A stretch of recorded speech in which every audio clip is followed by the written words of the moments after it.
চট্টগ্রাম নগরী থেকে একটু দূরে সীতাকুণ্ড উপজেলার পাহাড়ি অঞ্চল জঙ্গল সলিমপুর। বহু বছর ধরে যাকে সন্ত্রাসীদের আঁতুড়ঘর হিসেবেই সবাই চেনে।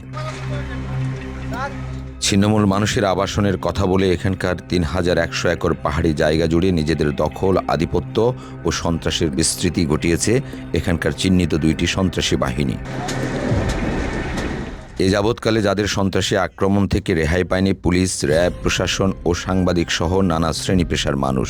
গত ৪ দশক ধরে এই এলাকায় পাহাড় কেটে গড়ে তোলা হয়েছে কয়েক হাজার অবৈধ বসতি, যাকে ঘিরে গড়ে উঠেছে দুর্ধর্ষ সন্ত্রাসী ইয়াসিন মিয়া ও রোকন মেম্বারের নেতৃত্বে দুইটি সশস্ত্র বাহিনী।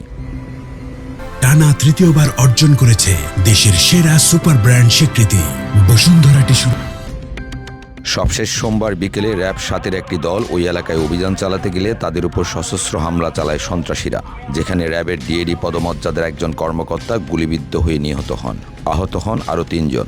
আহতদের সম্মিলিত সামরিক হাসপাতালে চিকিৎসা দেওয়া হচ্ছে। এদিকে পুলিশ, র্যাব ও বিভিন্ন পেশাজীবীদের উপর হামলার এমন ঘটনা জঙ্গল সলিমপুরে নতুন কিছু নয়। এর আগেও একাধিক নৃশংস হামলার ঘটনা এখানে ঘটেছে।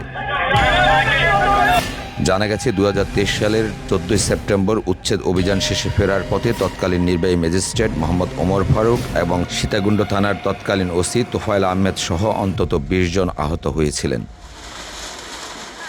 এর আগে ২০২২ সালের ৪ ফেব্রুয়ারি র্যাবের সঙ্গে এবং একই বছরের ২ আগস্ট এবং ৮ সেপ্টেম্বর জেলা প্রশাসন ও পুলিশের উপর একাধিকবার হামলার ঘটনা ঘটে। ২০২৪ সালের ৫ আগস্ট রাজনৈতিক পট পরিবর্তনের পরও এলাকাটির নিয়ন্ত্রণ নিয়ে সংঘর্ষ, খুনের ঘটনা ঘটেছে। এমনকি সম্প্রতি সংবাদ সংগ্রহ করতে গিয়েও সন্ত্রাসীদের হামলার শিকার হয়েছেন সাংবাদিকেরা। চট্টগ্রাম থেকে এনায়েত হোসেন মিঠু, কালের কণ্ঠ।